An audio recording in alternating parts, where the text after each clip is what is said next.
Family, it's your man Zen Master on a day after Christmas special episode with D Brown, with Joey Flosa. This is none other than Straight No Chaser, your favorite Dallas Cowboys podcast, period. We got some hot stuff to talk today. But first, once again, let me introduce and say hello to my favorite Dallas Cowboys analyst. To my bottom left here, we got OG analyst D Brown. What up, what up? What's happening? What's happening, man? How was your Christmas? Everybody. Good to be on again. And yeah, we got some heat. Some deserved heat. You're breaking up there, D Brown. I'm not sure what's going on, but we'll come back to you. Joe Flo, how was your holiday? Happy holidays, man. Hey, man, thank you very much, man. Happy holidays. Merry Christmas, Happy New Year to you as well. The best thing about it, man, was just family, man. You know, I got to see, you know, my parents and my sons, Nick and Carlo, you know, pull them off from their, you know, early, mid-20s life, which is got to be thrilling for them. But I really enjoyed it, man. I mean, it's all about family. That's what it's all about. So, yeah. It really is, man. It really is. Yeah. D Brown, I'm sure we can hear you better now. I'm sure I was wrong. D Brown, you might need to go out and come back in, bro. It happens. It happens. Either way, while we wait for D Brown, we're going to go ahead and get it popping on Instagram and hit the live button over there. So if you are following us on Instagram, you should be able to watch Straight No Chaser there as well. Only for some reason, I haven't copied the stream key. So let me do that now over to IG. Fair warning to anyone who may want to watch on IG, you're not going to get the entire screen. So your viewing experience is going to be abbreviated on Instagram, but we want to try to bring, you know, some sort of live presence to IG, and hopefully that will encourage the platform to fix itself, because Instagram is a great platform, and you know, it would be great to be able to go live there routinely. D Brown is back with us. D Brown. There we go. How about now? Yeah, we got good audio. Perfection, bro. Perfection. Mm-hmm. Your video is a little choppy, so I don't know how your bandwidth is, but I would roll with it for now and see if it gets a little clearer. And would that be a Wi-Fi thing? It could be, but if it's okay for now, and if it gets bad, then maybe we just go audio only and save you some bandwidth, because that tends to happen sometimes. But you're okay for now. Yep, that's exactly what's going on. That's crazy. So, fellas, without further ado, technical difficulties aside, let's go ahead and dive into the first topic. This is a topic that D Brown was pretty hot on, I gotta say. So let's go to him first, and that is Lion Ass Jerry Jones. Jerry Jones, Puff Jerry, says the team absolutely underachieved. DB breaks down why Jerry is full of it. D Brown, you made a statement that underachieving implies that the talent was there and that they just sucked on defense. You don't think that the talent is actually there on defense. That's correct. Can you speak to that? Yeah, man. So that, you know, I've maintained, well, I think it's a combination of things, but I think the problems on Dallas's defense this year, which are pretty consistent, was I just felt that they just didn't have that level of talent. And I'll start to make the point like this. As talented as they were, by the numbers, by the eye test, by the production on offense, I think it was the polar opposite on defense. I just don't think they had enough guys that were capable of making plays. You can get into all the football speak that you want to get into, but when you look at the tape, I mean, you don't have to be a football savant to see that they were completely outmanned just about every week when it came to just lining up and being able to defend the run, lining up and being able to get after the passer. They just lacked talent on that side of the ball. So as heavily talented as they were on the offensive side of the football, and the production spoke to that, I think it was the exact same thing on the defensive side of the ball, compounded by the fact that you had a defensive coordinator who didn't do them any favors schematically, right? So what does all that add up to? Just an absolute shit show like we saw. It's crazy. I don't know that I've seen, as long as I've been watching the Cowboys, and for those of you tapping in for the first time, that's been a damn long time, like over 4.5 decades now. I don't know that I've seen, and especially in the let's break it down this, in the Jerry Jones era, we use words, we use buzzwords on the Straight No Chaser show all the time, and one of the ones we keep circling back to is balance, right? And the big common denominator in the failings of the Cowboys when they've made the playoffs in the Jones era post Jimmy Johnson have been exactly that: balance, right? Now, there was a lot of talent on the Jimmy Johnson teams, but those teams were balanced. They were good offensively. They were good, matter of fact, underrated defensively, right? And they were good in special teams. It seems like post Jimmy, there's been a huge emphasis, as from draft picks, from free agent money spent. I mean, the history is there to support this. That there's been this huge emphasis on offensive football. It's exciting. It gets butts in the seat. Then you hit on a couple of quarterbacks, i.e. Tony Romo, i.e. Dak Prescott. One's undrafted, one's the supplemental fourth rounder. You hit on both those guys, and you do a lot of things to complement and augment what those guys turned out to be in terms of talented quarterbacks. But you kind of, we'll get to it on defense. And again, it played itself out. They've not drafted linebackers well. That's been a hot button with me forever. They've not drafted they were really poor in drafting interior defensive linemen. They've been really poor, especially since the retirement of the great Darren Woodson. They've been really poor in drafting and acquiring safeties, all up the middle of the field. And this is 20 plus years of subjective evidence. So these teams have been really, really imbalanced. What made it worse this year, and this is where I landed, and this is where I'm really pissed about it, is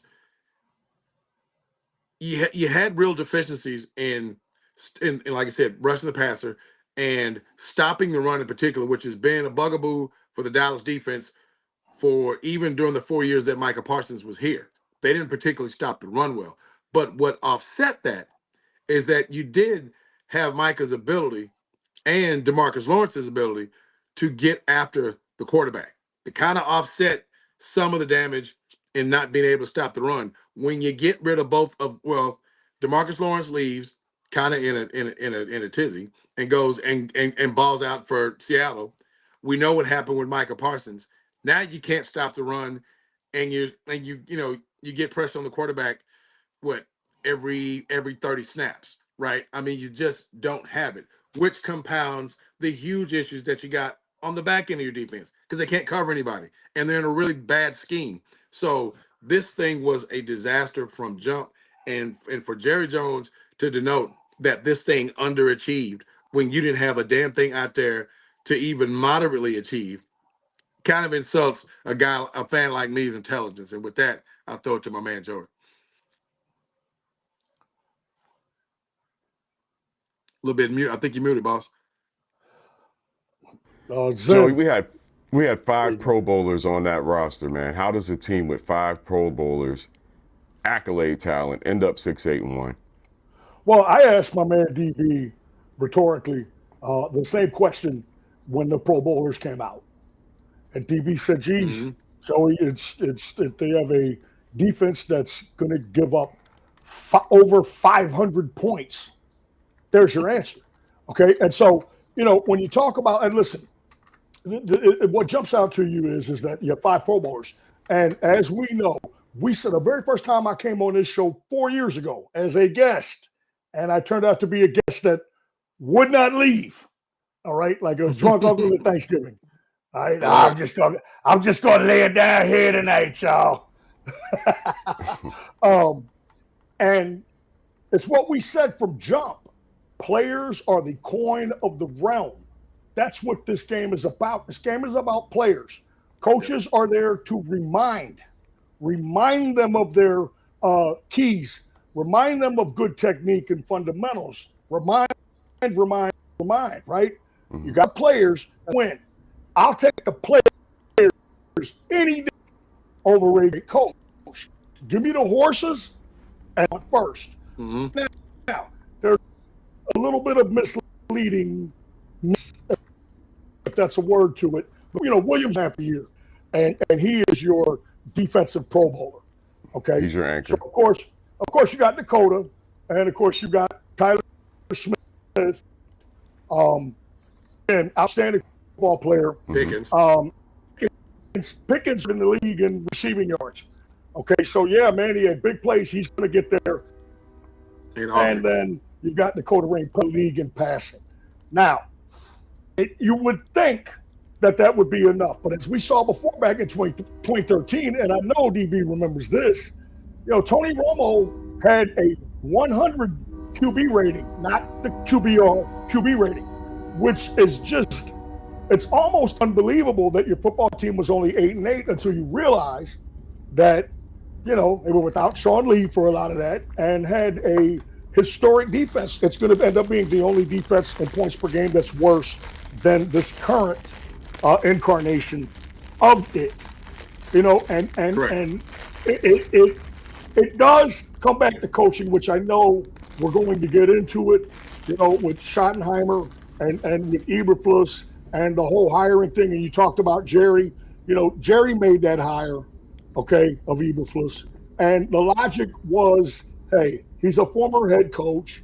He had been with the Cowboys as a linebacker coach previously, so they felt like that was familiarity, okay? And Schottenheimer just had to take it. You want the job, this is the guy that we're going to give you, all right? And as we've seen, and I'll land it here, time and time again, I mean, it wasn't just, yesterday. I mean, I see these cats getting upfield, getting penetration, 2 to 3 of them at a time, and the running back sweeps right by them for 8 to 10. And it is because it is a terrible scheme, and the man is married to Kenneth Murray, which is just insane. And fireable offense. It's something that's got to be addressed. Got to be addressed. Hey, Zen? Yeah. Man, can I throw something at the very back of what Joey just pretty eloquently laid out? Absolutely. So, no, DB, denied. I'm just kidding. Man, so he made me think of this right at the tail end of his input there on this point. The thing with Jerry, right, and this is what made me think of this. So Jerry goes out and hires Eberflus, and then Joey laid out perfectly how the relationship was there. There's the familiarity, right? And so, real quick, if I can interject, he gave him total autonomy. Yeah, as well. Yeah. So, right. So there's right there is a microcosm of the cluster, if you will, of Jerry being the GM, right? Yeah. Because this is where you can point these types of failings, right? Particularly when they've had playoff appearances. It's these types of moves, right? That reasons why 3-12-5 teams don't get out of the division, right? Is because of moves that kind of point like this. Because he has to have his hand in it. And I'm going to point this out now before we roll to our next point. So if you notice, when the Cowboys have had defensive success, right? There's been an unfamiliarity with the person running it, right? In other words, when Jerry does the comfort hire, it bites him in the ass. It bit him in the ass with the head coach, with Dave Campo. It bit him in the ass with this particular deal in Eberflus. It bit him in the ass with Jason Garrett, right? Jerry originally bit them in the ass with Dave Shula before they got North Turner in here. Yeah, exactly right. So it's just one. And again, North Turner was not there. There wasn't a real tie to Jerry per se. His comfort level. So these are the things that kind of point back to Jerry's comfort level. When Jerry moved out of his comfort zone, Bill Parcells. Okay. And then you look at Would you a suppose guy that he like needs to move more out of his comfort zone more often? 100%. Dan Quinn. For like, Dan Quinn got the most out of this deal, and to a smaller part, Marinelli. I think Marinelli's version of the Tampa 2 was a little dated, and him being an older guy, he was a little married to it like Eberflus. But even to that point with Monty Kiffin, and what was the to the cover two? what was the defensive? It escapes me, Joey. Who was the guy for about 15 minutes that was I think the defensive passing game coordinator that was the really was it Richard? Was it Broussard? Yeah. No, yeah. Right? I mean, he was the hot guy for about 15 minutes. Yeah, very aggressive. But these are guys that did not have Jerry Jones noted or rooted relationships. These were Jerry kind of moved out of his deal, let his guys do their thing, and picking these guys like Marinelli, like Dan Quinn, it was Dan Quinn's decision, and I know we'll get into this later, to bring about Al Harris. Well, that secondary looked pretty damn competent when Al Harris was coaching it, right? So it's those types of moves. I just want to tie that into Joey's point. Is like there's this comfort level thing that Jerry equates to success, because that's a modicum of control. But that doesn't get you over the hump. That doesn't have you looking like the Rams. It doesn't have you looking like the 49ers. It doesn't have you looking like... I keep telling y'all the Steelers and the Cowboys are the same damn team. Yeah, and I can see your point there, but it's that comfort level. Yeah, the Rooneys live in comfort, bro. In comfort, yeah. So, matter of fact, I thought about you and starting this point, because I was about to bring up that I think this is what a big part of your gripe with your Steelers and the Rooneys, and why you are where you are as far as Mike Tomlin's concerned. So, yeah, I just think this comfort level thing, and you can tie it to being an old fart. You can tie it to him still hanging on to the success that he had in the first 5 years of the organization. I mean, I think a bit of all of those things are true, but I think when Cowboy fans keep, and even those who are non-Cowboy fans, and try to dissect certain things, well, there's a commonality there that comes back to that the control piece, which goes back to the overall topic, of our initial point, was the lies, right? It's like you're being sold a bill of goods, and it's the same story, different cast of characters, because it all points back to the control freak, be it direct or even parenthetic to Jerry Jones. And that's where I wanted to land it on that point. And that, again, that's exactly how things are in Pittsburgh. In Pittsburgh, it's it's under the guise of family business, just like it is in Dallas. The Rooneys are beloved, just like Jerry is. The Rooneys are old as fuck, just like Jerry is. Oh, yeah. But the Rooneys ain't all up in the video, all up in the studio. Nah. But yeah, they are. I'm gonna be honest. You may not see it as much as we do if you follow the Steelers. Right. They are. They're just not. Jerry is definitely puffy. Jerry's puffy. If Jerry's puffy, then the Rooneys are Dame Dash. Nice. I love it. I love the correlation. I like that. I like Dame better than Puffy. How about that? Most people do. I like Dame. At this point, especially at this point. Without all of the insanity, yes. It's gone. You know what I'm saying? Like I said, the Rooneys don't have a show. Jerry has 2 shows. No GM has a show. Only Jerry. He's got 2. And he complained about Micah Parsons having a show. Yeah, he needs 1 show for him, the GM, and 1 show for him, the owner. On the video. I swear this is the age of ego. This is the age of ego. But fellas, last question on this topic before we move on to the next one. Is the underachieving label just a way to protect the coaches from being fired for poor performance at this point?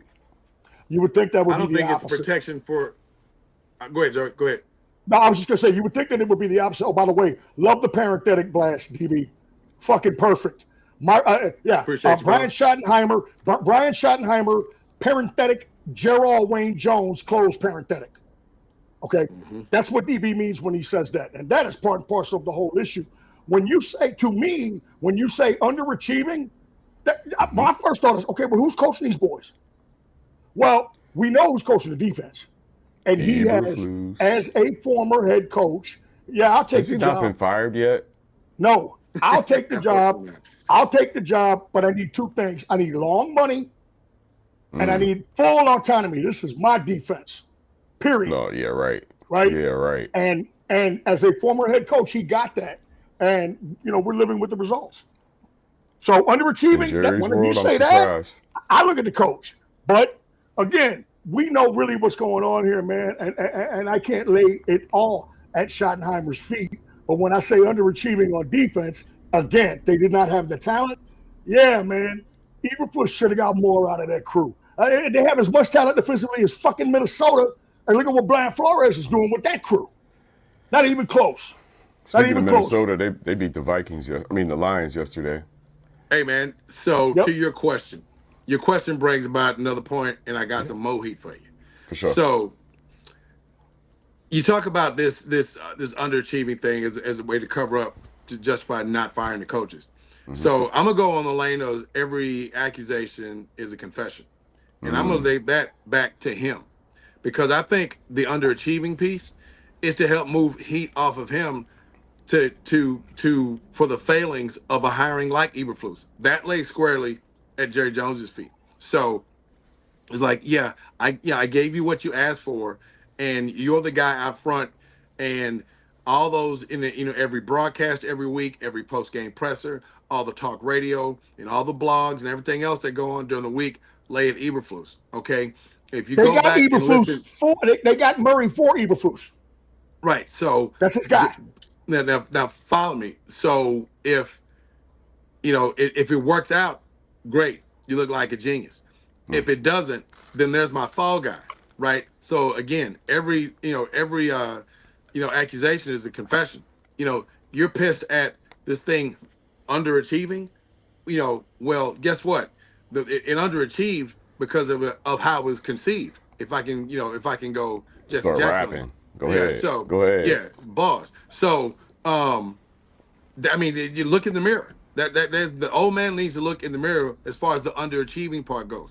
Okay, get your ass out of the way, right, and let football guys do football things. Now, mind you, this has been a recurrent, repetitive theme for many diehard Cowboy fans like yours truly, knowing that that the frustration at the root of it is we know that that's the case. And the only time he really he being Jerry Jones, ever really removed himself from that conversation was when Bill Parcells was here. That was the only time. Because Parcells, he started the inserting his name with Jimmy. He started the insertion with Jimmy. Yeah. Right. And so Parcells, when he came here, I'm quite sure when he got on the Jerry Jet and when convinced Parcells, which to date is still the most from the warning track in left field hire that he's ever had in the history of this franchise, of his ownership of the franchise. He needed that new stadium. That was the most, because this at the time the franchise was literally a ship without a rudder. I mean, this was post Dave Campo. He's like, what in the living hell? Where's this thing going? There's like no direction.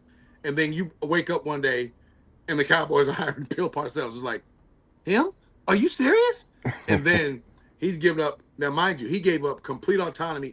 He even backed off in the press conferences, Zen, and for those that are listening. So, but guess what? What he did was, and this is what's crazy about Jerry, and I know Joey will remember this. That also gives you the most responsibility. But go on. Right. So what he did is, because the whole cap management piece and all of that. So what he did is he took Parcells' tenure. And to his credit, he actually backed off and shut up and took just enough notes to consider himself dangerous. Because if you remember, I'm going to throw a name at you, Joe, that I know you remember. Scott Pioli, right, was here. And that's his son-in-law. Scott Pioli is Parcells' son-in-law. Bill Parcells' son-in-law. Yeah, so, he married his daughter, whose name is Dallas. Yeah, exactly right. So what Jerry did is in terms of being, because Jerry didn't give a damn about cap management. I don't give a damn about cap management. If I wanted him, I'll pay him. We'll figure it out later. So Right. all of those tenants came as a result of the Parcells era, right? And Jerry and Steven looked at it just enough. It's like, okay, we got it. And you know where the break came? Yeah. Because they broke contain, went and got Terrell Owens, who was not Yep. Parcells was not on board with doing that. And when that Right. happened, it's like, you know what? He's going back to being Jerry. I'm out. Right? And Jerry's like, okay, but I saw enough, just enough to consider myself dangerous so I can do this cap management thing or what have you. And He then had now that. we've gone back on this carousel that we are. So you talk about underachieving, again, circle that shit right back to the man in the mirror, right back to the top dog, because it's one of those things you can't have it both ways. You can't be out front and have all these labels and whatever else, right? And you make the hire and one of these things, but you know what? This guy he didn't coach to his paper. That was your guy, GM. That was your guy, because Schottenheimer didn't have a say in that deal at all. So yeah, the whole underachieving thing, that's why I dropped a little short, excuse me, earlier this week, because when I heard that, I couldn't believe, even for Jerry, that he was throwing that out there, and it was like, wait a minute, with what talent? I mean, you got a team that's giving up 31 a game, undermining everything that you just literally wasted, and I mean wasted, a phenomenal offensive year. Do you know how many franchises would lie, cheat, and steal to have the offensive year that Dallas is going to end up with, that did, and is Dak's going to go about to lead the absolutely league in nowhere? passing. So yeah, the underachieving thing, man, and the covering up for the coaches. Nah, the underachieving, that all falls at the old man to take the heat off himself for coming up short, and not only for selling this franchise short and for selling the fans short, because we still in the mire of this 30-year nightmare, and it's crazy. And now we had 2 years without even making the damn playoffs. So that shit's got to get fixed, and fixed ASAP. Agreed. Fellas, we got to talk about the defensive coordinator position. We touched on Matt Eberflus. Sure. There's a name that's rising, within the ranks of the Dallas Cowboys, and that is none other than Al Harris. Hey, Joey, you've been vocal about the concessions that Jerry made to former head coach, who's now running our defense, Matt Eberflus. Is this a case of Jerry's loyalty getting in the way of winning at this point? I think so. I absolutely think so, 100%. Because Eberflus had been in the building before, but you know what? So had Al Harris. Al Harris had been in the building before, and you had this wave of a wave, if you want to call it. You had Bland and Diggs developing. Al Harris was their position coach. Okay, Al Harris is a former corner. He is a man guy. He was a pretty damn good corner in his day too. Yes, he All was. right, the respect level is there. Okay, we hear about Eberflus's poor communication skills. Al Harris, excuse me, does not have that problem. It's quite the opposite, in fact. All right, this is a guy that, as a DB, you can look at him and he can look you in the eye, and you can take what he's saying to the bank. All right, and it's a critical position. What Jerry did with Parcells is the same thing he did with Jimmy. Built him a team. Okay, I got it from here. Well, I said this 4 years ago. It's like the female lions go out and hunt the food, right? And then who shows up? Big boy. What's happening? Nice job. I'm gonna go ahead and eat now. Now that all the work's done, I'm gonna go ahead and eat, right? And that's that's the same thing he did with Jimmy and Parcells. Oh yeah, well I got the team now. I don't need you anymore. No, wrong. No, you did need the right coach. Jimmy says this all the time. I landed like this. Jimmy says this all the time, or he at least finally said it when they said, "Hey man, how come they haven't won the Super Bowl? Really, in 30 years now, and pretty much kind of since you left." And he said, quite frankly, they have not been good enough. And there's meaning in that. It's not just the personnel. Yeah, man, personnel is job one, okay? But a coach can fuck that up, okay? Like Eberflus clearly has. They might not have been very good without him, but they are completely lost. Again, I see it time and time again. Penetration. After three guys, I'm sorry, it happened yesterday. Three guys upfield and in the backfield, and the dude scoots outside and gains 10. You see plays like that all the time in these stupid fronts that the guys run. So when you say good enough, you do mean everybody. You mean the entire team of players, the entire coaching staff, and the GM. You mean everybody. Everybody has to be good enough. I'll take you back real quick to the 1993 Houston Oilers. All right. Jamie Williams was a tight end on that team. He was also a tight end on the dynastic 49ers. He said this team is way more talented than San Francisco, but they can't stand each other, and the team is divided, and they have no direction because you had a separation of duties. Jack Pardee, offense, ignored the defense. Buddy Ryan liked it that way. Stay away from my defense, which if I was the head coach, I'd be like, hold up, man. That's my defense too, partner. All of them are mine. But You're Pardee didn't do that. under my umbrella. Pardee didn't do that. You know what I'm saying? Pardee didn't do that. And they had a great team on paper, loaded, and they got knocked out in the first round. See, that's why I think the head coach needs to be of both minds. You hear defensive-minded head coach, offensive-minded coach. Bullshit. Yeah, I agree. He needs to have 100%. both. Your defensive coordinator needs to be a fucking dog. Give me James Harrison style on defense. Give me somebody. Give me Tom Brady style offense. That's what I want. I want you focused on offense. I want you focused on defense. And both of you shut the fuck up and listen to what I got to say because I'm the head coach. Otherwise, you would be the head coach. Hey, son, what about this? What if you brought James Harrison in here to coach the linebackers and switch to a 3-4 since you got a glut of defensive tackles? What about that? Man, I would just want James Harrison involved in my franchise in any possible. Matter of fact, I want him in the training room.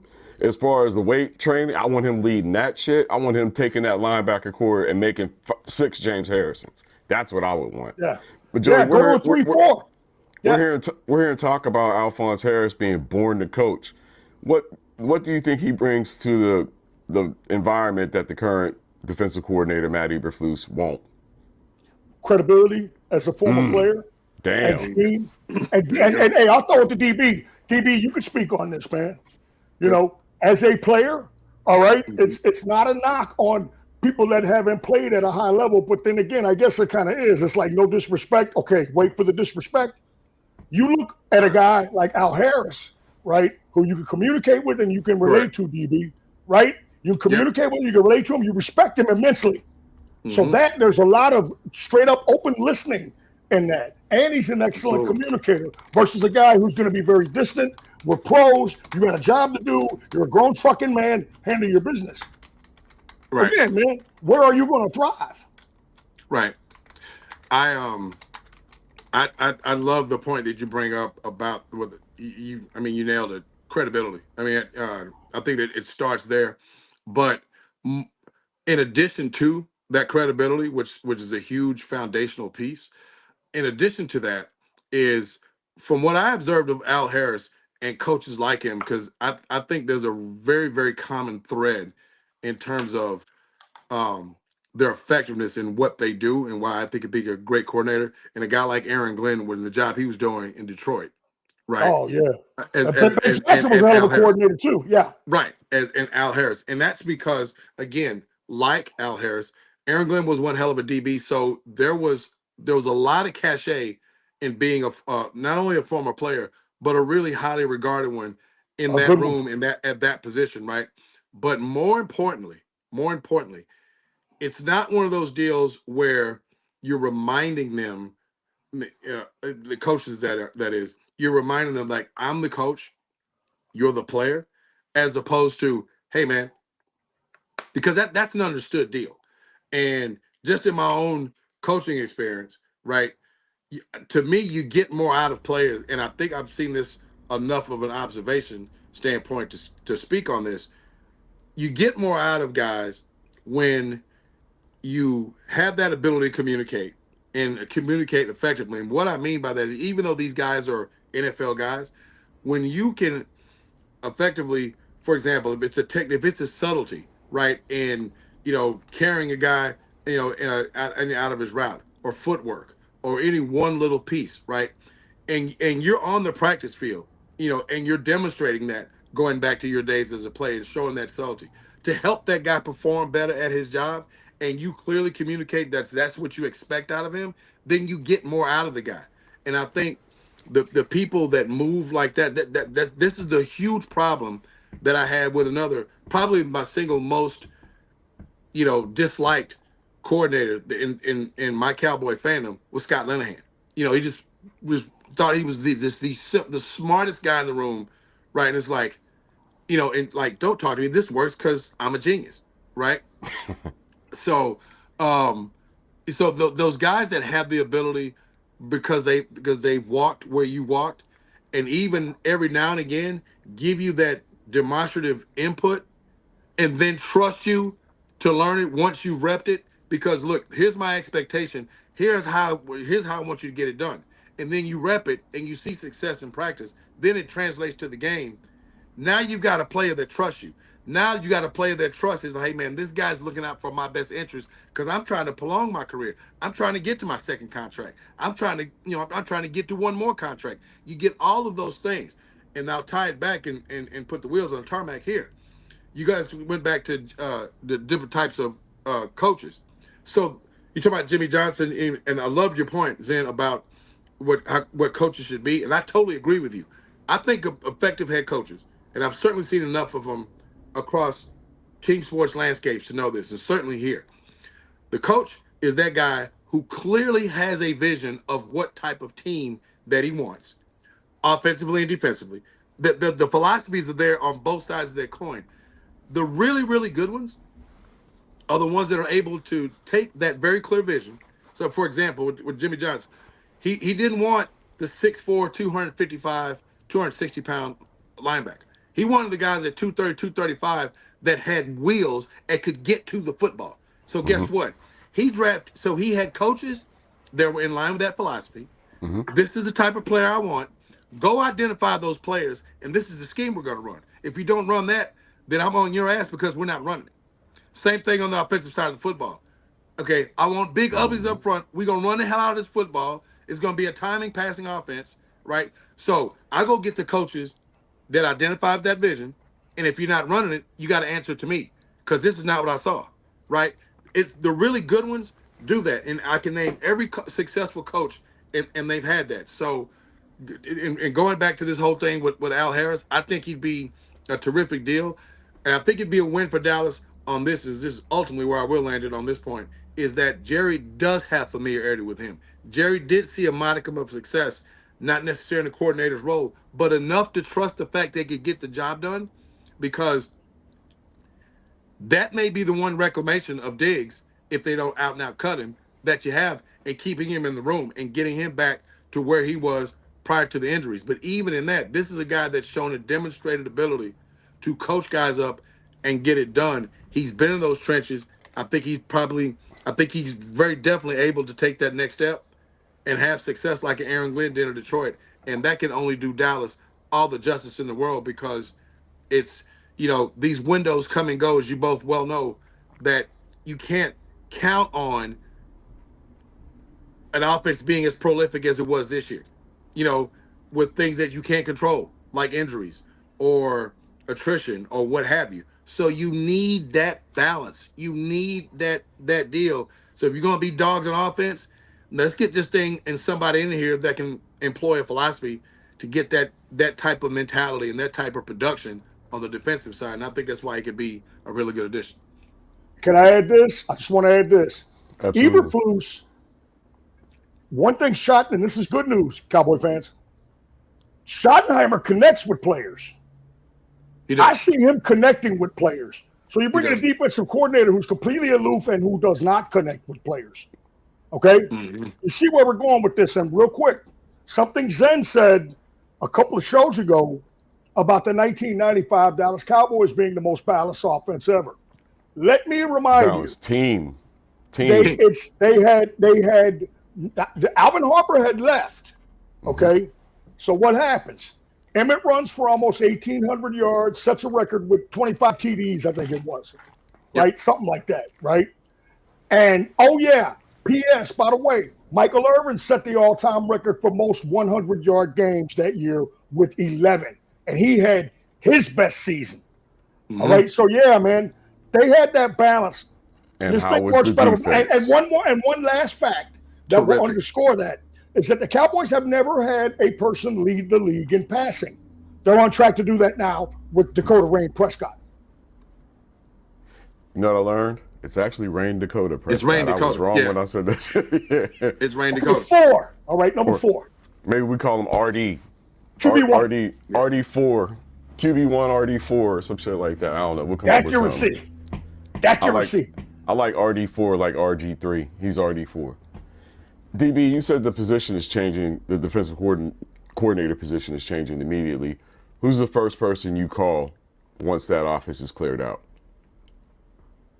You mean to fill the DC spot? Yeah, you go straight to Al Harris, or is there someone else you got in mind? I like Harris because I think he's probably the most available. I've heard Brian Flores' name come about, and he's somebody. He's probably ready for a head coaching position. Well, he has to be. You got to make him assistant HC if you bring him. Correct. And I'd fucking do that in a minute. I'd make him HC at this point. I'm sure he's ready for that. Yeah, he's been that. Yeah, and I don't know that he's going to be reticent to defer to doing that.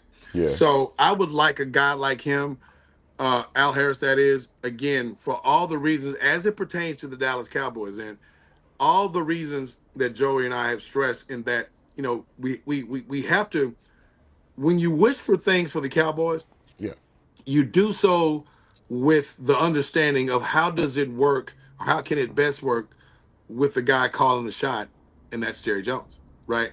So this is a deal that could be a good thing for Dallas in that I think Al Harris brings the acumen.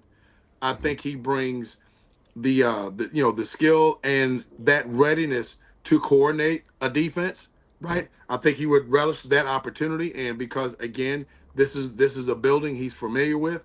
There's relationships that he has in this building and with this organization. And let's be clear, this isn't an opportunity in Jacksonville. Shout out to the Jacksonville Jaguars. This isn't this isn't an opportunity in Arizona. This is an opportunity with the Dallas Cowboys, right? So there's that deal. But it also works. I think it's Jerry friendly, and that has to be considered because there's familiarity there. And if you look at now at the 37-year history now with Jerry Jones's ownership, that's something that you have to take into account.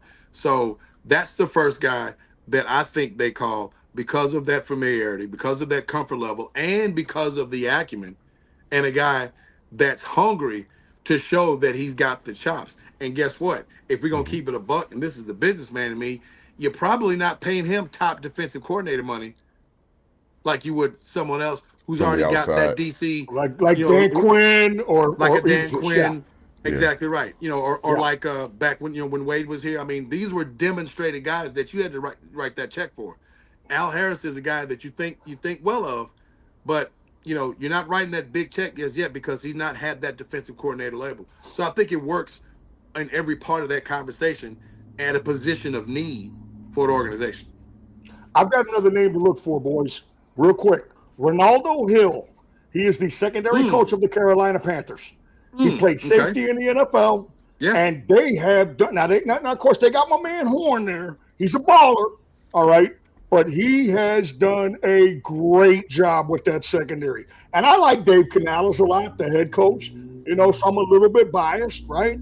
But man, you're looking at names. If you can't get Al, if you can't get Brian, I think Ronaldo Hill, the secondary coach in Carolina, would be a great guy because they don't have overwhelming defensive line talent, and their secondary is very, very young.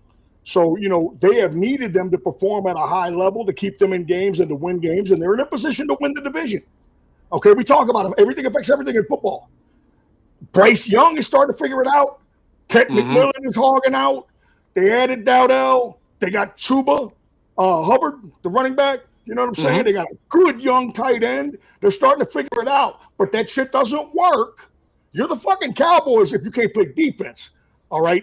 Those guys are starting to play a little defense, and you're seeing the gains made, particularly in that secondary. So I would Aldo Hill to that list as well. He, again, like Al Harris, he played played safety in the league for 10 years. Al was a cornerback forever. I think that's kind of what we're talking about, man. We need a communicator. We need a motivator. We need someone like that can connect. Schottenheimer's all about connecting. Let's get the staff under him. Man, Jimmy Johnson said in his book, man, he needs a staff that's loyal to him, first and foremost, right? So what better way to have a staff that's loyal to you than to at least be a part of the hiring, you know what I'm saying? Yep. And at least find someone who is of your ilk, a communicator. Eberflus is not a communicator. That's not his strength. But a guy like Ronaldo Hill, a guy like Brian Flores, a guy like Al Harris, those guys can communicate. And again, above all the X's and O's and the talent and shit, this is still a fucking people business. Whether you're a quarterback or whoever you are. You got to be able to work with your boys, man. Y'all got to care each other and love each other. You look at the early 90s Cowboys as I land the plane, you'd see that documentary on them, and Emmitt Smith says, man, we hung out together, right? And it wasn't just White House shit. We had, outings that didn't involve whores and prostitution. We had outings, team-building outings. Everybody was there. Everybody was there. And Emmitt was like, shit, man, I thought all teams were like that. And I can remember playing semi-pro football, and our head coach said, hey, man, look at how the Cowboys do it. Man, they're family over there, right? You care about that man that you're next to. You don't want to let him down. You don't want to let your coach down. Okay, like real quick, Zen, you talked about James Harrison. Shit, if I play linebacker, man, it's like, yes, sir, Mr. Harrison. No, sir, Mr. Harrison. I ain't trying to let that man down. And you need that shit, man. Football's an emotional game. Joey, you guys said that you need 5 new defensive starters. If you're the GM, who are the first 3 names you're cutting today? Well, I've got to cut Murray. I think he had a 2-year deal, so that works. You traded for Logan Wilson, all right? And again, maybe a new defensive coordinator uses the guy, okay? But because you traded for him, they absorbed the bonus. You could cut him and gain in terms of your cap. If you ain't going to use the guy, I mean, he makes fucking $6 million, $7 million a year. Cut his ass to free up that space unless you find a guy that comes in here and uses him differently, okay? You look at, they need a defensive end, and they need to address that fucking safety position. We've talked ad nauseum about how they need to address the linebacker position. They have an opportunity to do that in the draft, all right? They have an opportunity to upgrade that safety position in the draft, all right? I'll try. I'm Italian. That's hard. I'll try. To me, I don't think that they need a ton of free agency moves, but what I would call a splash would be signing Reed Blankenship to play free safety for you. He's 26 years old, okay? And the good thing about this guy is that he has ball skills, okay? 4 picks, all right, last year, 3 the year before. Those are solid ball skills for a free safety. What I really like about him is he's an outstanding tackler. He is an outstanding tackler. It weakens a rival because there's really literally no way Philadelphia can re-sign this guy. They can't do it because they have 2 highly paid wide receivers, a highly paid tight end, a highly paid quarterback, highly paid offensive line. They got Jalen Carter coming up. They can't. And they prepared for that. Guy.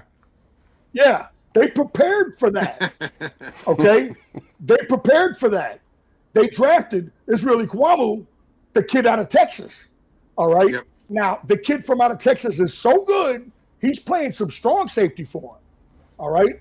But he's going to slide right over and take over for Blankenship when he leaves. They're not going to Franny Blankenship. They're not going to keep him.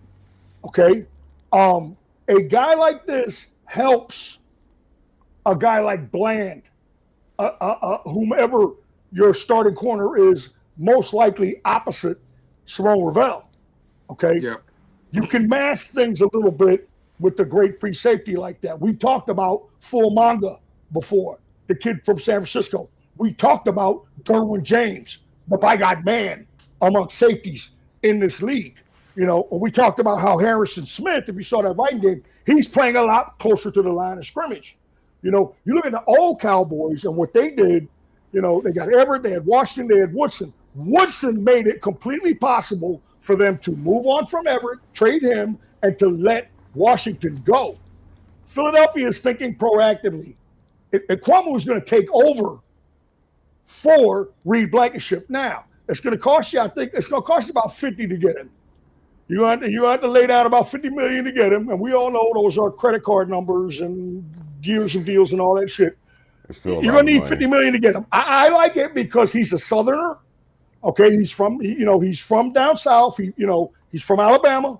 Okay, he's a Southerner, and I think that the living in Dallas DFW area will really appeal to him as opposed to Philadelphia, Northeastern and all that type of stuff. But you're going to have to make him a good money offer because he's going to be coveted. That position is a coveted position. Now you're drafting the rest of the guys. Your needs are end, backer, corner. I don't really give a shit what order you put them in. You need cats. You need cats at those positions. All right. Hooker has been solid. You don't know about Bland with the foot injury. That is very scary. All right. Sam Williams, it hasn't worked out. And it may be a second year after an ACL thing where he comes on, but it just hasn't worked out. Tom Landry always said, by year 3, you need to fucking see something. Okay. Well, he missed year 3 with an ACL, came back this year and has been unbelievably nondescript in terms of his performance. That's just the way that it is. So that's a massive position of need, all right, along with linebacker and corner. Now, you've got the picks. You got the chance to do that in the draft, okay? And a high-profile cat like Williams, Clark, Osa, you're going to keep those guys, all right? Of course. An older cat like Clowney, you're probably going to let him go. No, Clowney's okay, done. and make no mistake about it, Ezerako has disappeared these last few games. All right? That's not an insult. That's just a fact of life. Yeah, as my man L.A. Knight says. That's not an insult. That's just a fact of life. Why did that happen? Why is Overshown missing a game? Because of concussion. Why? Take this how you want it. The smaller guys. That shows up over a period of time. Moving to a 3-4 would help a guy like Ezeraku. I suggested it with Micah. Okay, and I think James Harrison would be a great guy to come in and coach the backers in a 3-4. Okay, I think that would be fantastic. I'm a 4-3 cover 2 guy, but man, this team, the personnel of this thing is looking like a 3-4 might be the lick. Osa, K. Clark, and Williams. Okay, as Rocco on the outside. All right, draft a big time cat that can come off the corner on the other outside, and you got to figure it out. Between Wilson, Leofau, and James, what are you going to do there? I can't help but think, and I think DB will back me up on this, a new set of eyes would look at Shamar James, who I have seen some good things out of, who can run and hit, and our man Hawaiian Punch, a 3rd-round draft pick out of Notre Dame that you used high draft capital on, that was a player and now all of a sudden is not a player because of Eberflus's love of Murray. You got to make these decisions in regards to your backers. And if you switch from a 3-4 to a 4-3, your roster looks completely different in terms of numbers of guys. You're 10 linebackers as opposed to 6. All right? You're 7 defensive linemen as opposed to 10. Okay? This changes things. But as my middle school principal told me when I kept getting in trouble, boy, you got problems. And when you got problems, you need changes. There it is. Man, I like the names. I will be very quick to the names that you asked about, like in terms of the starters. It obviously starts with Murray. I think Murray, Donovan Wilson, and it'll be easier to part with Wilson because Wilson has played. This is the last year Wilson's played out through the upfront money that they paid him. So that's an easy cut. He will not be a dramatic caveat, and his performance has fallen off big time. The play that was there that warranted him getting re-signed, and at the time they re-signed him, I have a problem with it. But man, it has fallen off big time, and he's played through that money, and that's kind of analogous to where it was with Zeke. When Zeke had played out his guarantee portion of his contract. Not to be a dick, but find another guy to play that position. Yeah. So you just, I think you've got to move on there and make that an emphasis, and preferably, in a draft that's showing some talent there, and you want to upgrade that. And again, that goes back to a philosophical thing I was talking about the last few weeks. safety and linebacker for whatever reason, inexplicably, has been kind of an afterthought from a draft emphasis with this team, right? And no big free agents, no big time free agents either. None. Yeah, and I mean, I think Joey was a guest on our show when, man, I was literally doing, at my height and age, doing You jumped doing up on the table. dude, I was screaming and doing, one-arm cartwheels, trying to get them to do the same thing and make the same move Hey for man, Mike. what would Adolph Caesar say? Get some linebackers in here, Yeah, man, it's you morons. Minka Fitzpatrick. To do the same deal that was there. That opportunity was there all day, every day, for the Cowboys to make that move for Minka Fitzpatrick. The same play they made for Amari Cooper, at the same level of need.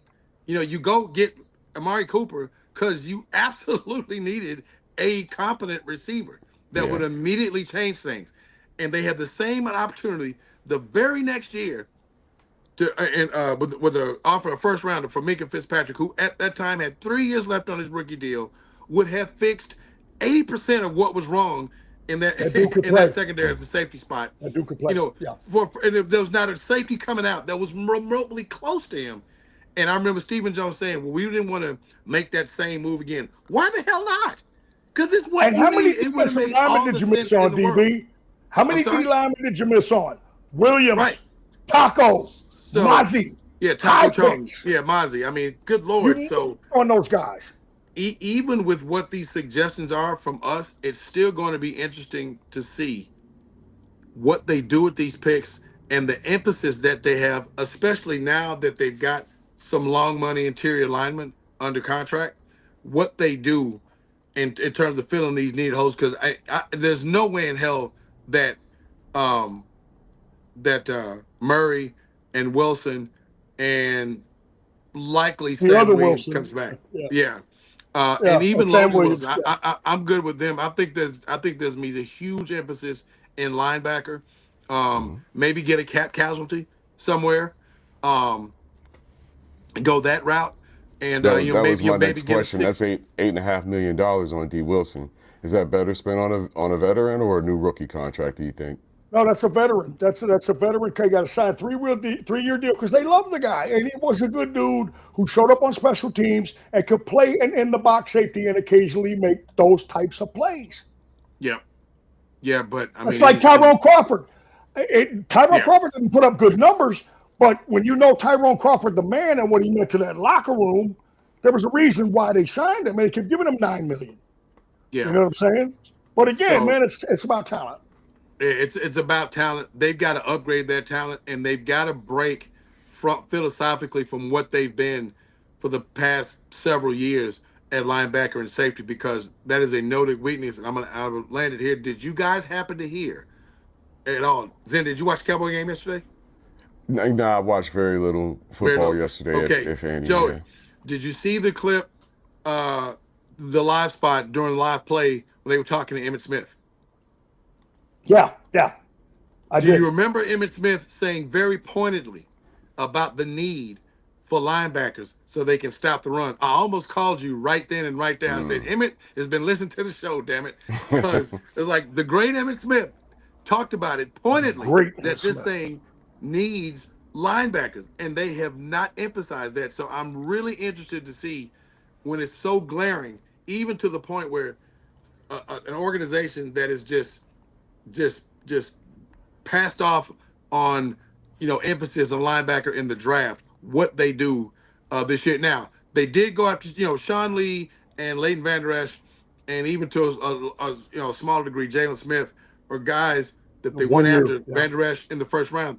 They all had injury issues, but I'll counter that with this, and this is where I'll end it.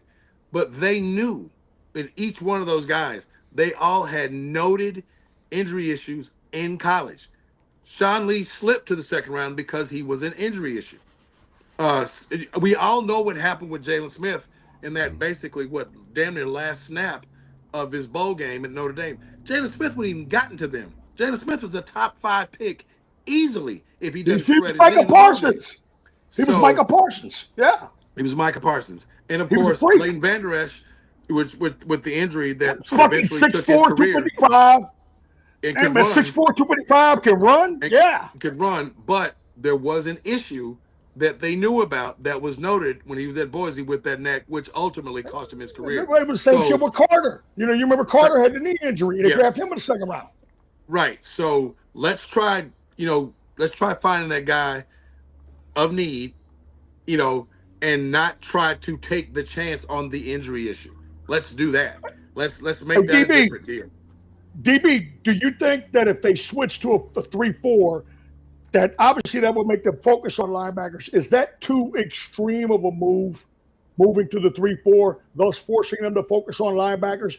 It would make Ezraku much more effective, I think. What are your thoughts? I think that that's going to largely depend on who you target for your DC, right? 3-4 don't work without a nose tackle, and you got those. Right. And to answer your question, I don't think it's so dramatic of a change that it's too much to consider.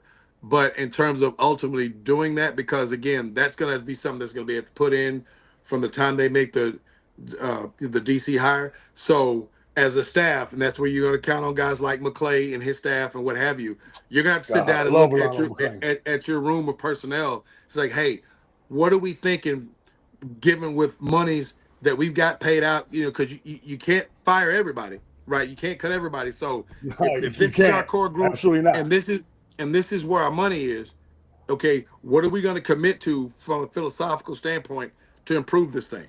Who is that guy? Because that's going to make a big determination into who you hire. So those are all the dynamics that are going to be really interesting to see what they do, even in terms of, what their style is 4-3-3-4. But in terms of those guys, whatever that discipline may be, the guys we named, I think, cannot be on this roster next year if you're talking about being serious and improving the defense. And you got to find out if Wilson could play the jack in a 3-4. All right, if he could play the jack, all right, then you spot Overshown as a spot guy, and you need the guy opposite Ezraku, as well as, can Leopold play next to him at that jack position?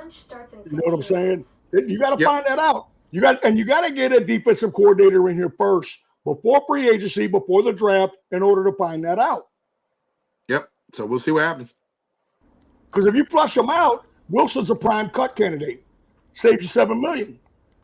So you got to figure out, man, if he can handle that or not. And maybe a switch to a 3-4 is extreme. But I'll tell you what, when you run any 3-4, you got to have a nose tackle. You got to have Casey Hampton. You got to have Vince Wilfork.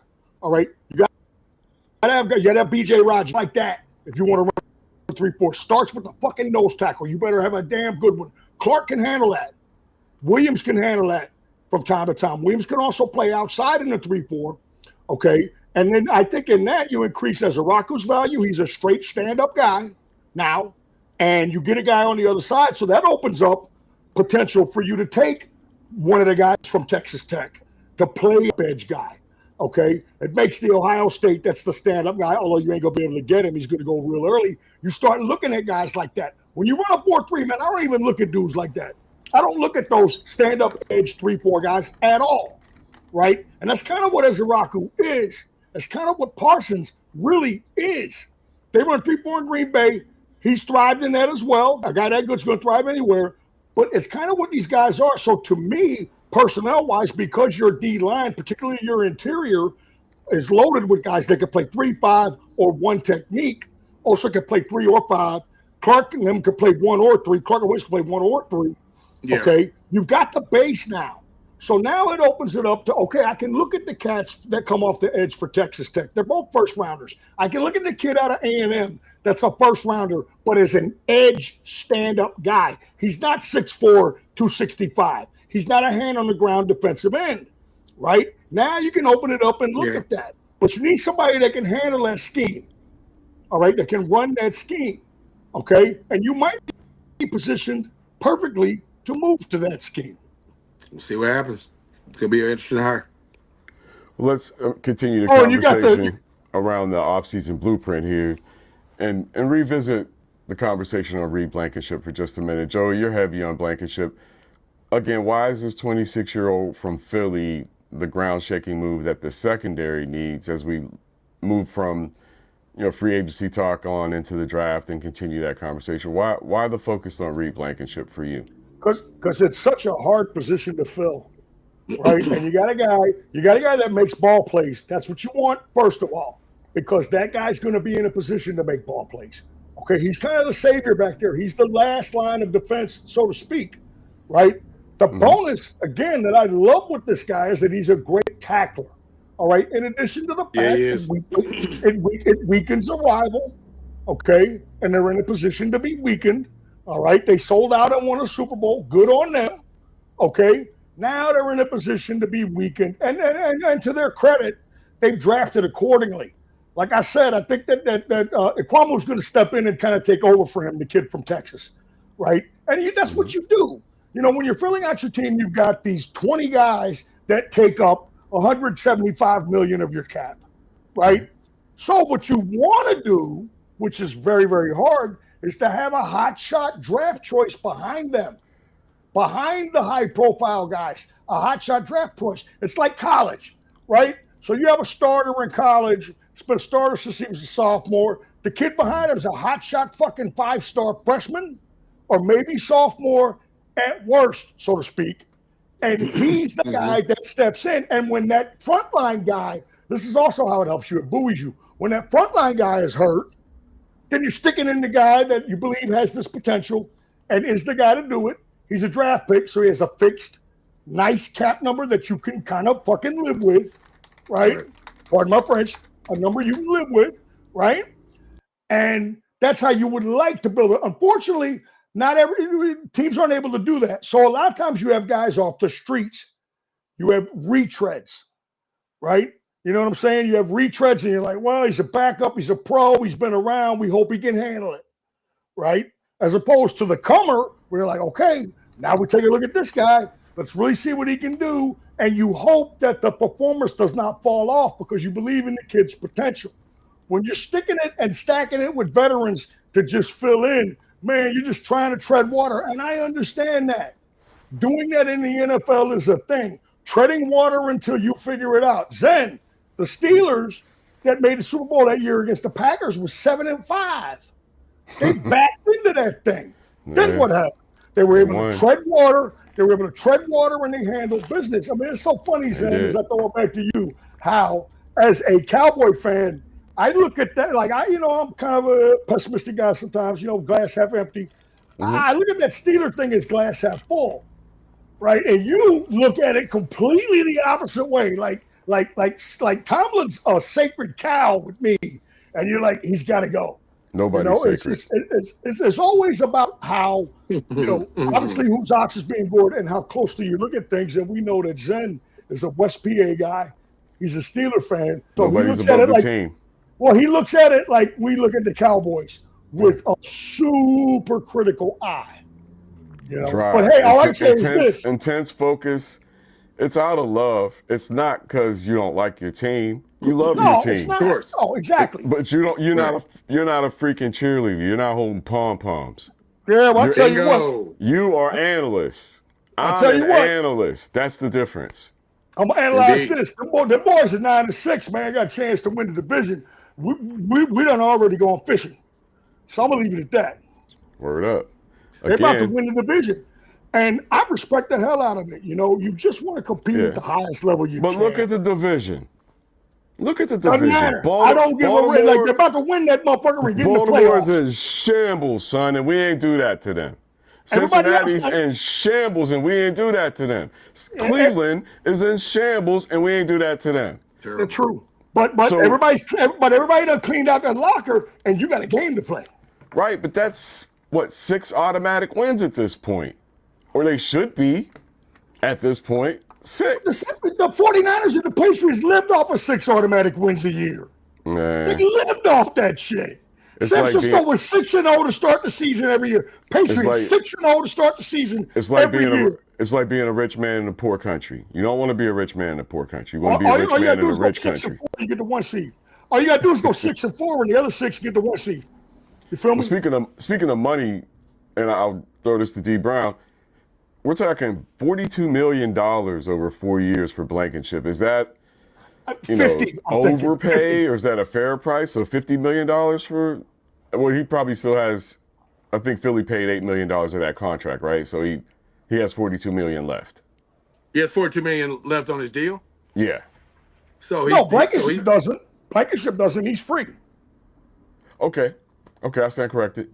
Okay. I think it'll take 50 to get him. I think that's the going rate. DB, what say you? So 50 over 4 with probably 20 guaranteed. 30 to 30. Nah, it's going to take a little bit more than that because he's 26. Probably going to be 30. Yeah. Yep. You're probably talking 30 guaranteed, 12 to 15 to sign. So your real figure that you're massaging over that 4 years is the 30 million. I'd do that deal in a heartbeat. 30 to 40. You give some post, you give postseason accolades, a Pro Bowl. There's a bump, an All Pro. There's a bump. Condition. Super Bowl. He ain't going to see year 4. He's not going to see year 4 of the deal. Either way, if he's great, they'll redo it. But year 4 is your big cap impact, 16, 17 million. Yeah, and by then you would have likely identified a pick or two, or maybe even an unsung guy, right? Or if he's that great, he keeps going. Yeah. And so you've got your out, and you see if you front loaded the deal, which a lot of these smarter teams do on the bonus. So by the time year 4 gets here, like Joey's saying, he's already played through the bonus money, because a lot of people don't quite still understand is that they still get caught up in the average per as opposed to the money's paid. A lot of people still don't understand that the NFL math only counts with the monies that are paid out and the guaranteed figure. And guess what? Even the guaranteed money isn't the guaranteed money if you're not on the roster by the 5th day of the new league year. Or so it's not 50 divided by 4. It's not 50 divided by 4 is what DB's saying. It's not 50 divided by 4. If you slap a fan in the stadium, that might also void your guarantees. That shit. Those clause. I mean, it's under that pretense, and my understanding, my really good understanding of how the NFL math works, given that he is a proven entity at the position of need for Dallas, and he's 26, so he's not over. He's not out trying to cover these guys on these deep overs. At 31, where he's not quite getting there. He still has. He's got Harrison Smith playing at the line now. Right. And so, I really like JC's point, which is something else this team could really use. The coverage skills for Dallas' secondary was abysmal. The tackling, the deficient tackling was as bad, if not worse. All around. Many plays at the line of scrimmage, and that tackling point cannot be undersold. So for that money, and that need for that money, I think that's a deal, and I'm strong on that. Let's not undersell them weakening, your biggest rival. Okay. In the deal, and he knows all the other teams in the division. He knows all the other teams in the division. He's played against them twice a year.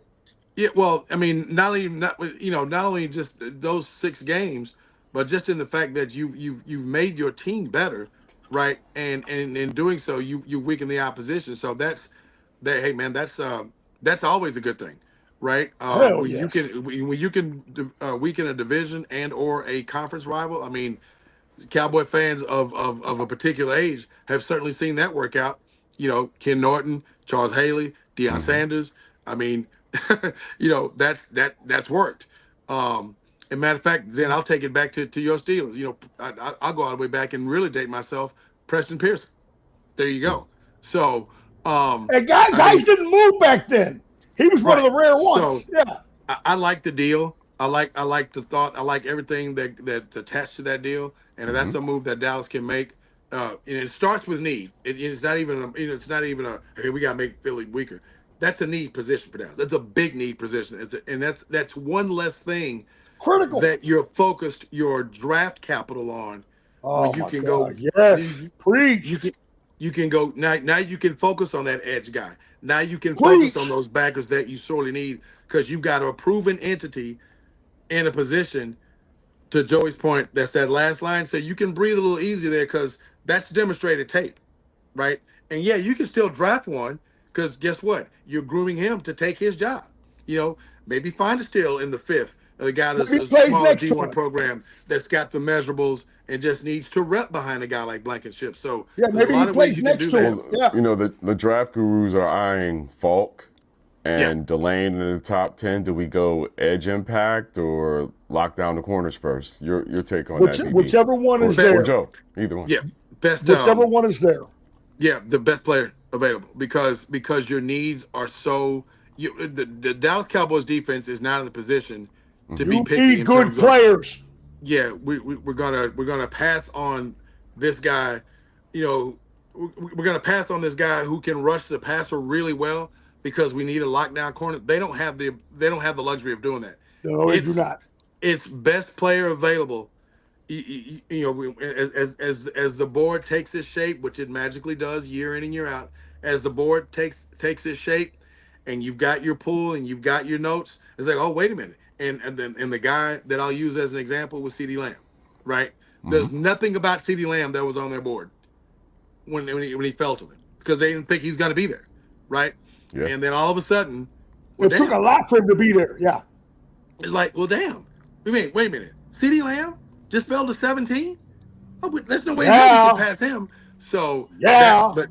but you know, now because you have a need there with Dallas' defense. So hey, if the board takes that shape and Dallas is probably going to be picking around the middle of the pack, in that 16 to 18 range, I'm guessing again.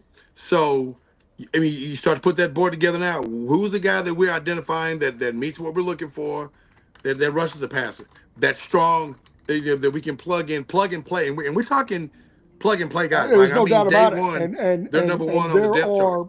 are So you're talking linebacker, you're talking corner, and you're talking edge rusher, and whichever one of those guys that meets your need, that comes available to you, you take your little happy ass with that card and give it to the commissioner and let him announce the name and improve your team. That's what you do. Joey, your take. Looks like we got frozen Joey right now, folks. Joe, you might have to go out of the live and come back in while we wait for Joey to technically rejoin us. We'll move on to the next topic, which is about an offensive player, possibly a deficiency. You let me know. I think Ferguson is a decent player, but, Kyle Pitts out of Atlanta as a possible free agent target. Could you talk about how that might fix some problems on the offense while the defense rebuilds? Wouldn't touch Kyle Pitts at all. That would take a trade. Yeah, that would take a trade to clear out some room for him. Yeah. And Jake Ferguson, and again, when you're talking NFL, you're talking production and where it meets what you're paying the guy. They just extended Jake Ferguson.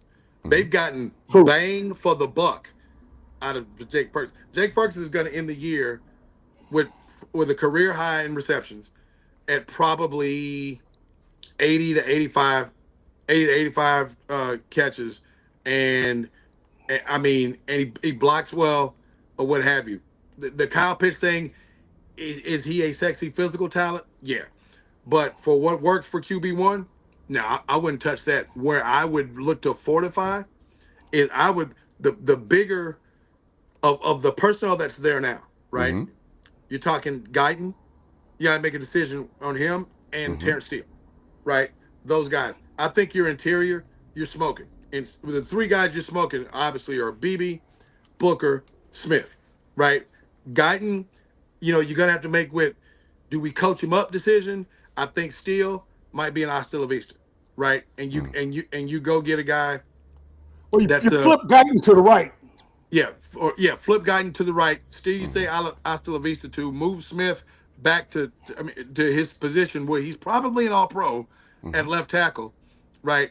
And go get yourself a left guard out of a rogue grading program, somewhere in the Big Ten, and make that happen. Wisconsin, Michigan. There you go. Right on. Or even a Notre Dame, and go get yourself a rogue grading guy that way.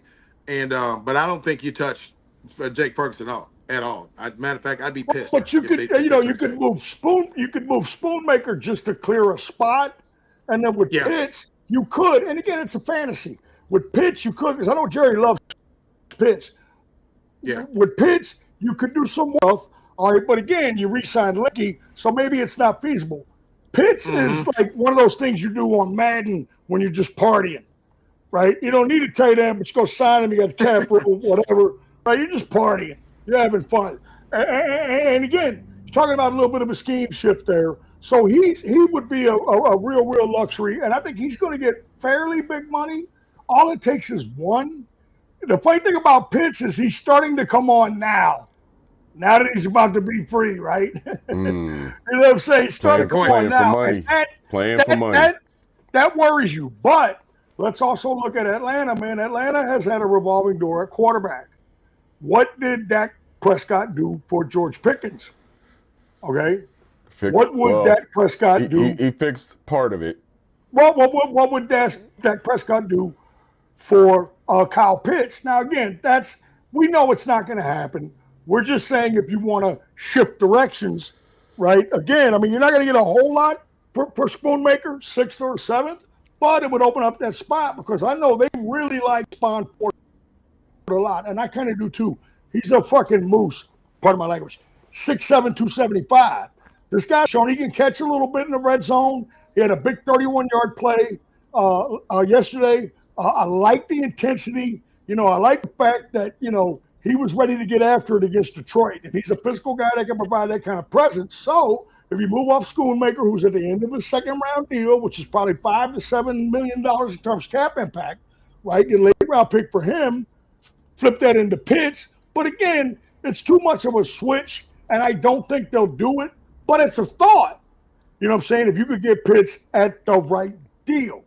Again, who knows what's going to happen? All it takes is one is to overpay. That's it. Yeah, I'm off the Pitts thing because I think it just disrupts too much of what you've got going on what's because right now you're about continuity if you're Dallas's offense, and that continuity is in play if you go re-sign Pickens and Javonte Williams, right, and Aubrey. That continuity is in play. You already got Lemke locked up, so he's going to do a lot of the tight end stuff. Yeah, you got 40 that locked offense up. is only going to get better. Right. In the now year. Continuity thing. So so my emphasis there to your initial questions is I think you address what concerns you do have in terms of the offensive line and where they line up.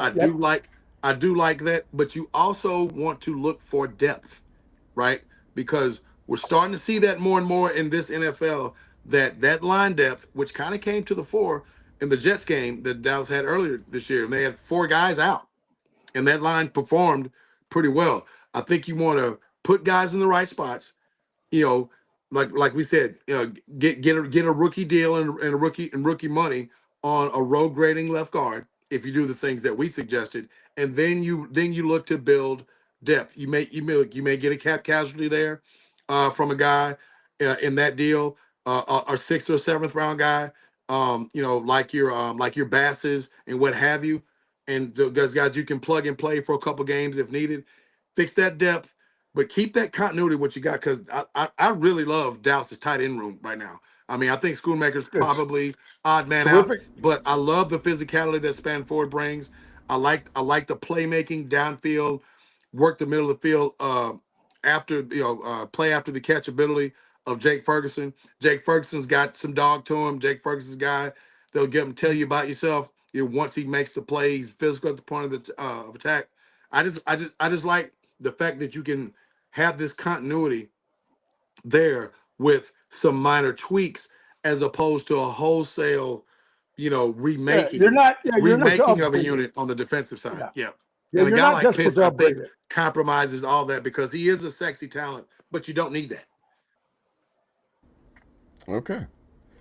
Kyle Pitts, I'm gonna say an upgrade is an upgrade. And as much as I think Jake Ferguson is a good tight end, I think Kyle Pitts is an upgrade, and I might make that change personally. He's a playmaker in terms of down the field. You love the speed. That's what you love about the guy. Now again, I think DB makes a great point that you're sitting pretty good where you're at the tight end room. Again, man, this is just it's almost a poly. It's like You throw it out there and say, what if? And that does kind of change the direction. But I think that DB is dead on, with Williams and Pickens and Lamb, whoever the hell the third receiver is. With Ferguson as your tight end, you're fine. Schoolmaker backing him up, Ford getting snaps as well. It's just something to think about. But I agree with DB in terms of, look, offensively, really only looking at two spots. First and foremost, O-line, which you always are. And it's dependent upon you. You're kicking Tyler Smith out the left tackle. And if you don't kick him out the left tackle and you flip Guyton the right tackle, who in the fuck is your left tackle? All right, pardon my French. That's what you got to figure out. So that's still going to be a position of need. If you keep Davis and you keep Williams, then you less have to worry about that in the draft, which we all know this has got to be a defensive draft. I mean, it needs to be like 2005 with Parcells. All right, when he got Burnett, he got Marcus Spears, your man DeMarcus Ware, Jay Ratliff. Again, they drafted heavily defensively that year, and it was a great draft. That's the kind of draft that they need, is a draft that gives them an infusion of talent at all three spots. And while it's a handicap during the season, it's a great luxury during the draft, because if you consistently draft for need, all right, you end up with a very mediocre football team. When you can get the best guy, like Philly, like Baltimore, these teams picking at the end of the draft, they're able to get the best guy. That fortifies their team. We talk about how the Cowboys, a lot of times before Will McClay took over, would dig their feet into the ground and swing for the fences. All right? Jerry wanted Johnny Manziel. Will McClay and Stevens said, not so fast. Let's get a Hall of Fame guard. Not exciting, but, man, Martin was a dude you could count on. You want as many good players as you can get, and I'll land a plane like this. You traded Micah. You got picks back. You flipped one of them and one of your own for Quinnen Williams. With these picks, you don't necessarily have to get a replacement for Micah, but, man, you better get some damn good football players. Folks, these are the two best Dallas Cowboys analysts on the internet. The two best. We had a hell of a show today, fellas, as far as I'm concerned. Technical difficulties at the beginning of the show. Fight through it, man. We got through that. We get through it all right here at Straight No Chaser. That's what it is about, being uncut, right? And so you're going to get the raw, you're going to get the real, and most of all, you're going to get Joey and DB's excellent analysis. I am not a lifelong Dallas Cowboys fan, as some of you will know. These two are. So I'm here to ask, open call, anyone viewing this video. Oh, he froze. Hey, DB, 4.5 decades, right? 4.5 decades, brother. 4.5 decades. I'll put a year on it. Actually, 5. Okay. 74. 77 for me, and you're 3 years older than I am. That fits perfect. Okay, I lost my connection. Am I back? Yeah, there you go. Okay. You're back, brother. So once again, we're looking for a host for this show for midweek. If you're passionate about the Cowboys like these guys are, hit me up at Pass the Joint Pods on Instagram. That's Pass the Joint Pods on IG, and we'll talk. But fellas, I want to thank you for your time and for your attention today. It's been another excellent show. We'll be back on Sunday morning. The Dallas Cowboys play who this weekend, fellas? No, they're off. Next Sunday. We're off. That'll be next Sunday. Oh, no game this weekend for. So they got a they bye played week on this Thursday, week. So yeah, We played, Right. Played yesterday. Yep. I told you I lunched out yesterday, so No doubt. holiday schedule, man. Holiday schedule. Season finale next Sunday against the Giants in It's the Giants. New Jersey. yeah. So one more week of football for these Dallas Cowboys, and then we're in off-season mode. Indeed. So, Steelers we'll see ain't in you off-season mode. They're going to the playoffs. yeah, we're going to the playoffs, but we'll see you on Sunday, and then again on Tuesday, and then again on Sunday before the game. Make sure you stay tuned, subscribe, like, follow. Salute the Game Gang, fellas. Get your shot up or whatever you got today. Big This thing has of water. been- We drinking whiskey later. There it is. This has been Straight No Chaser. We'll see you on the next go round. Peace, y'all.